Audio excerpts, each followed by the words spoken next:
Bismillahirrahmanirrahim. Alhamdulillah. Allahumma salli ala Sayyidina Muhammad wa ala ali Sayyidina Muhammad amma ba'd.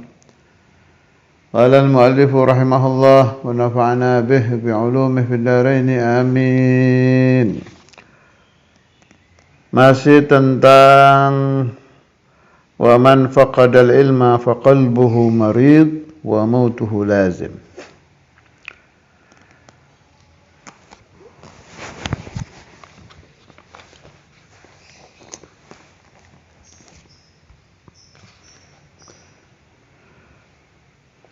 Wa man faqada al-ilma fa qalbuhu maridun wa mautuhu lazimun walakinnahu la yash'uru bih idh hubbud dunya wa syughluhu biha abtala ihsasah. Kama anna sebagaimana ghalabatal khawfi sangatnya takut qad tubtilu alamal jirahi fil hal menghilangkan pedihnya luka fil hal seketika. Wa in kana waqi'an meskipun terjadi. Fa idza hattal mautu anhu a'ba'ad dunya ahassa bihalakihi wa tahassara tahassuran 'aziman thumma la yanfa'uhu.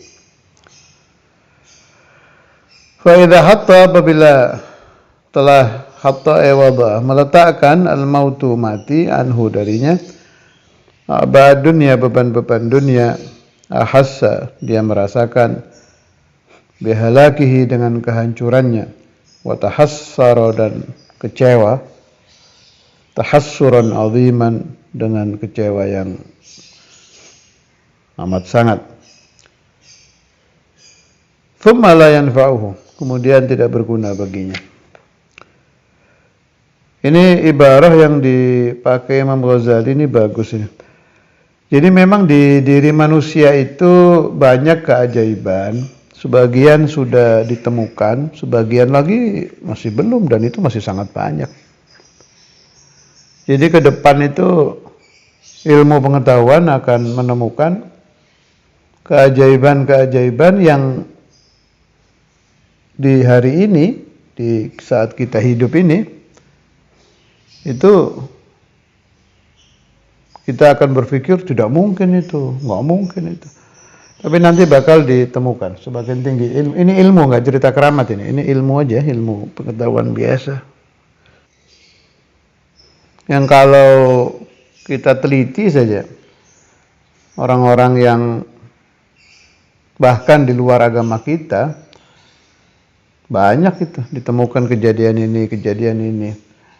Yang dimustahilkan, dibilang tidak mungkin oleh orang-orang dahulu. Dan itu bukan min babil karamah atau min babil mu'jizan, biasa saja, manusiawi.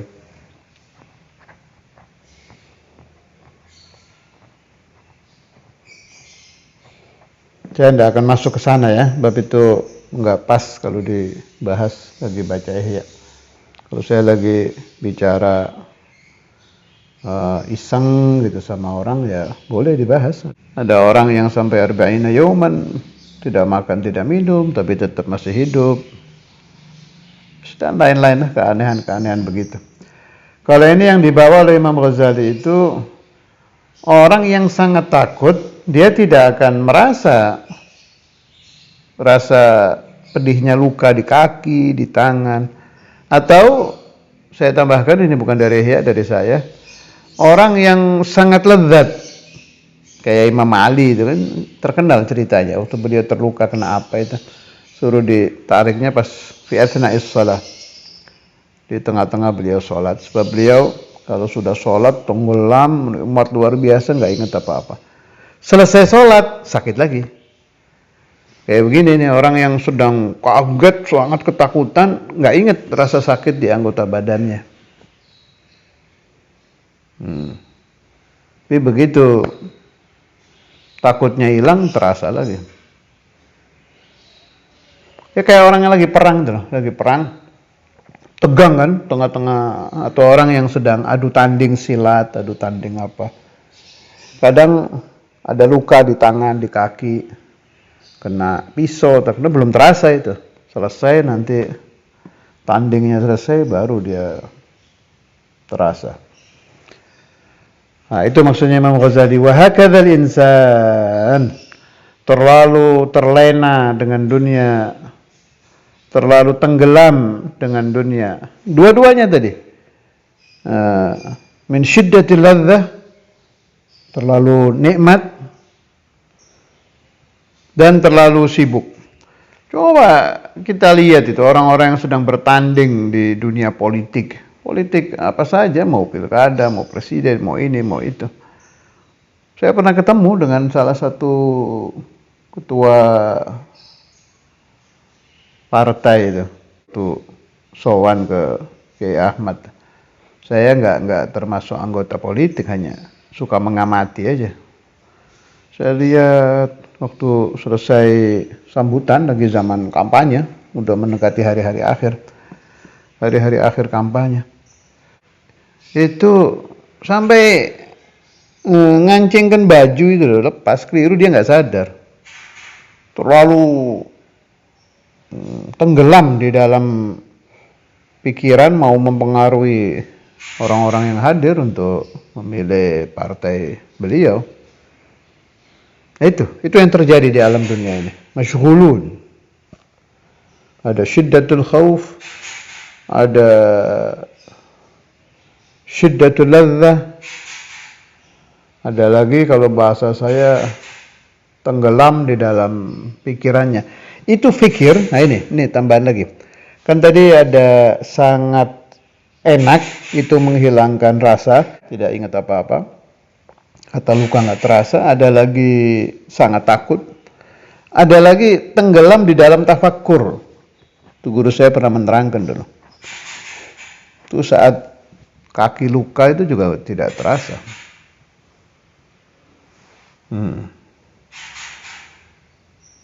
Ini juga tambahan pemahaman buat kita. Orang yang sudah masuk dalam dunia zikir, Allah, Allah, masuk ya. Saya tidak bilang yang sedang berusaha ke sana atau yang sedang dalam tahap latihan membaca, tapi yang sudah masuk ke sana, sudah merasakan ladzah, itu sakit-sakit yang terjadi di alam dunia, mulai dari orang bicara mengganggu, ini itu, dia dengar, dia paham, tapi tenang, tidak menyentuh hatinya. Allahumma ja'alna wa iyyakum minhum. Itu di kitab Al-Habibul Allama Alwi bin Tahir Al-Haddad, mufti Malaysia, itu waktu menceritakan gurunya Sayyidi Al-Habib Ahmad bin Hasan Al-Attas. Habib Ahmad itu balagha hadzal maqam. Jadi kalau ada orang, ini Habib Ali bin Tahir melihat sendiri, ada orang cerita tentang hal-hal yang kalau beliau dengar itu membuat beliau sedih, membuat beliau, kalau bahasa sekarang, galau. Itu beliau dengarkan sebentar, kemudian Habib Ahmad bin Hasan menarik nafas panjang, melihat ke atas, nggak kelihatan banget itu, nggak sampai tersentuh hatinya. Itu kalau udah sampai ke sana ajib itu, ajib. Anda akan damai, tenang dalam keadaan apapun. Karena al-qalbu daiman yadhkurullah. Hati selalu tenggelamnya itu ke sana. Tenggelamnya ke sana. Jadi gangguan-gangguan itu enggak sampai menyentuh. Itu butuh proses, butuh sabar, butuh latihan, butuh dawam. فإذا حط الموت عنه أعباء الدنيا أحس بهلاكه وتحسر تحسرا عظيما ثم لا ينفعه. Begitu dia mati, maksud Imam Ghazali ini, begitu dia mati baru terasa sakit semua dia, merasa kecewa, merasa sakit, merasa menyesal, tapi sudah fi daril akhirah. Percuma. Orang mau taubat, mau kembali kepada Allah, mau kembali menuju kepada jalan kebenaran, itu ya di sini, di alam dunia. Di sana sudah ditolak, tidak bisa. Tsumma la yanfa'uhu. Hal itu tidak lagi berguna baginya. Penyesalan, ingin kembali baik. Manusia itu memang begitu ya, memang begitu. Selalu muncul terkadang penyesalan. Udah saya mau tobat lagi, udah saya mau rajin lagi, udah saya mau dekat lagi ke Allah, udah saya mau sholawat lagi. Tapi itu sekilas saja. Datang pengganggu, ke bawah lagi. Wa hakadzal insan, nasallallahu salamah. Wa dzalika, dan hal itu, ka ihsasil amini min khaufihi. Seperti merasakannya orang yang aman dari rasa takut. Wal mufiqi min sakrihi, dan orang yang siuman dari mabuknya, bangun dari mabuknya, siuman, hilang mabuknya. Bima asabahu, dengan apa-apa yang menimpa dia, minal jirohati, dari luka-luka, fi halatis sakri abil khawfi. Sudah saya terangkan tadi ini ya, dalam keadaan dia mabuk dengan dunia, abil khawfi, atau dalam keadaan dia tenggelam dalam rasa takut. Fana'udzu billah, maka kami Imam Ghazali berlindung kepada Allah, min yaumi kashfil ghita, di hari dibuka penutup. Yaum kashfil ghita itu yaumul qiyamah, hari dibuka tutup itu hari jaga, hari yaqallah. Ya Allah. Itu waduh, di hari itu semua terbuka. Allah itu kita ya lihat aslinya kayak apa, meskipun Allah nggak bisa dikaya-kaya ya. Kita melihat Allah yang seperti Allah, yang asli Allah. Kita melihat arwah. Sampai sekarang ini kan kita cuma baru dengar berita saja. Memang dibatas pemahaman tentang ruh. Karena dibatas sehingga terjadi salah pemahaman, terjadi ribut-ribut. Seperti sekarang ini lagi ribut nih. Orang-orang bicarakan ruh. Sudah jelas gulir roh min amri rabbi, masih dibikin ribut aja. Bahasan ruh kan sedang viral tuh di mana-mana. Saya nggak nyebut nama, nggak nyebut tempat, nggak nyebut majelis. Pokoknya lagi rame aja pembahasan ruh. Pendapat saya, orang itu keliru meributkan ruh. Keliru, sangat keliru. Yang di Zubat itu, warruhu ma akhbara anha al-mujtaba, fanumsikul maqala anha adaba. Jadi ruh itu ya sudah, yang Rasulullah menyampaikan bagaimana kita ikuti, selesai. Jangan dipanjang-panjang tentang hakikatur ruh. Yang perlu dipanjangkan, yang perlu dibahas itu tentang tasfiyatur ruh. Kayak tadi tuh kita dengar ada orang di alam dunia bisa begitu hebat, segala gangguan ruhani didengar, dipaham, tapi nggak nyentuh ke ruhnya. Itu kan ajaib itu, luar biasa. Hal-hal menjengkelkan, hal-hal menakutkan. Kalau yang menyakitkan itu al-mar'iyat, hal-hal yang dilihat, ya dia lihat. Kalau yang menakutkan, menyakitkan itu ya didengar, dia dengar, tapi nggak sampai nyentuh ke ruhnya. Itu Syekhul Imam Al-Habib Abdullah bin Abdul Qadir bin Fiqih balagh hadzal maqam. Saya kalau sudah bicara, ada cerita, ada dalil, nggak ngawur, nggak karena pokoknya kalau wali pasti ke situ, wes pokoknya itu ya nggak apa-apa, pokoknya itu ya benar. Cuma saya lebih suka mad-dalil, madza baqa, apa yang terjadi sampai muncul pemahaman itu. Kok kamu mengatakan si fulan balagha hadzal maqam, ada kejadian apa, ada dalil apa?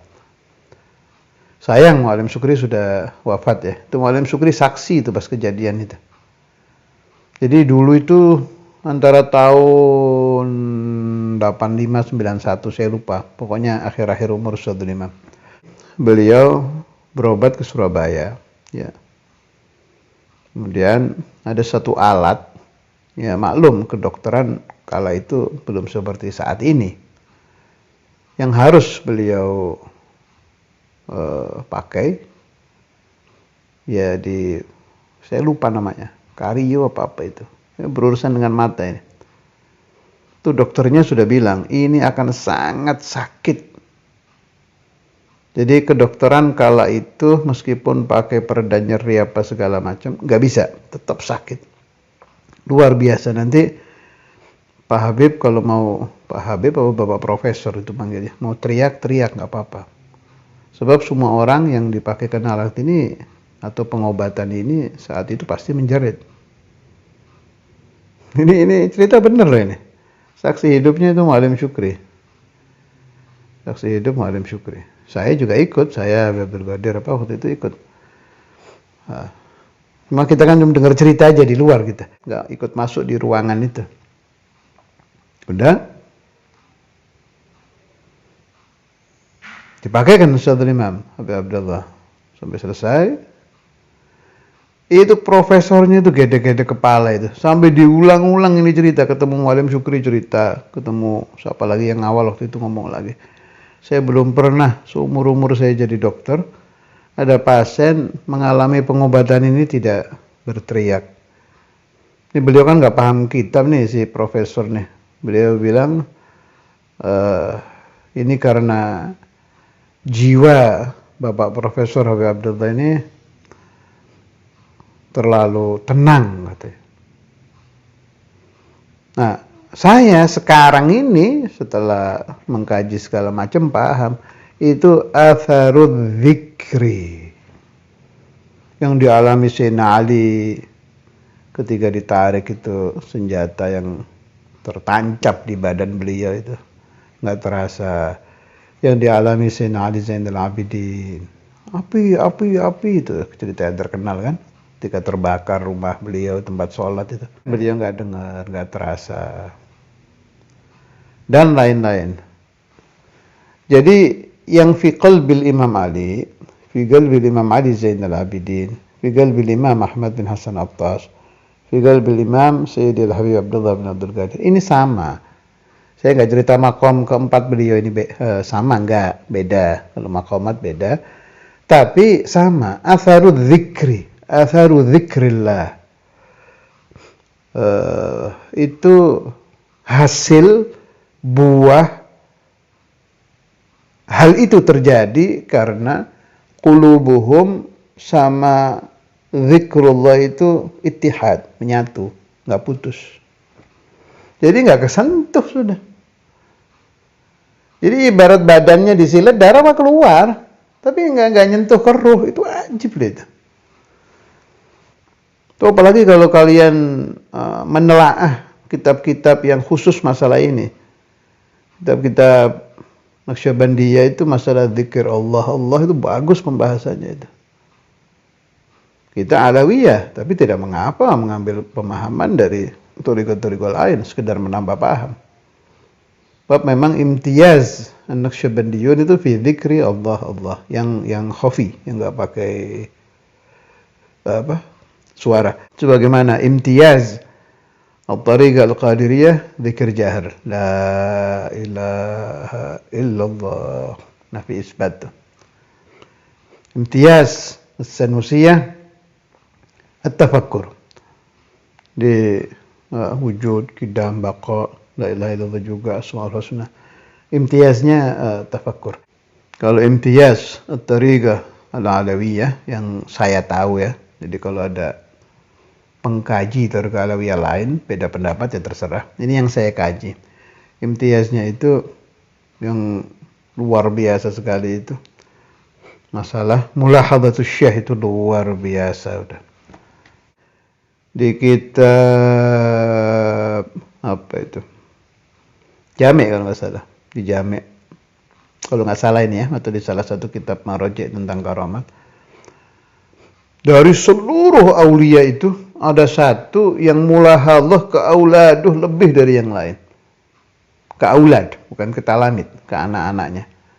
Sampai diterangkan di situ sama satu wali yang mengkasyaf beliau itu. Saya tidak melihat seseorang lebih dari wali ini di dalam mulahadhah kepada aulad. Nah, kalau tariqah Al-Ba'alawi itu urusan darat, jadi yudrik talamidahu. Mulahadhahnya luar biasa, lebih dari tariqah-tariqah lain urusan ini. Makanya untung orang yang khususan fi akhir zaman yang tergabung dalam tariqah Alawiyah itu sangat beruntung. Sebab dia sejelek apapun amalnya, sejelek apapun hatinya, sejelek apapun lakunya, masyayikh tariqah Alawiyah itu tetap yulahidunahu, yudrikunahu kalau ada apa-apa. Wa hadza amrun musyahad. Ini nyata. Ana syahid, saya saksi. Banyak sekali orang-orang ahli tariqah Alawiyah yang seharusnya tidak pantas ditolong oleh wali-wali itu kalau sama al-imamain dan masyayikh rijalus silsilah fi tariqah Alawiyah itu tetap dapat darat, dapat pertolongan. Sedangkan orang akhir zaman kan malas ini, wiridnya malas, tirakatnya malas. Jadi cocok, memang benar kalau Ustadzul Imam itu dibenarkan penelitian kalau mengatakan yang paling bagus dimasuki di akhir zaman tariqah Alawiyah. Memang iya. Sebab orang-orangnya kaslan. Ahlu akhir zaman ini kan males kan. Dengan tariqah Alawiyah itu wiridnya ringan, terus daraknya guru luar biasa, mulahadhahnya masyayikh juga hebat. Tanpa menghilangkan bagi yang mau serius ada zikir Naqsyabandinya juga dimasukkan sama Abi Umar bin Abdurrahman Attas. Zikir nafasnya ya ada. Zikir khofi Allah di hatinya juga ada. Jadi sudah ajib. Yang belum ada apa? Keseriusan Anda di dalam mempelajari thariqah ini, di dalam mengamalkan thariqah ini, Anda hanya teriak-teriak, saya murid imamen, saya ikut thariqah Alawiyah. Tapi sampai di mana laku Anda di dalam thariqah ini? Selangkah saja belum. Itu yang keliru. Kembali ke masalah ruh. Jadi pendapat saya, salah besar yang terjadi saat ini, viral, orang ribut. Ruh itu apa? Ini nama ruh, ribut. Itu buat saya salah kaprah. Yang benar,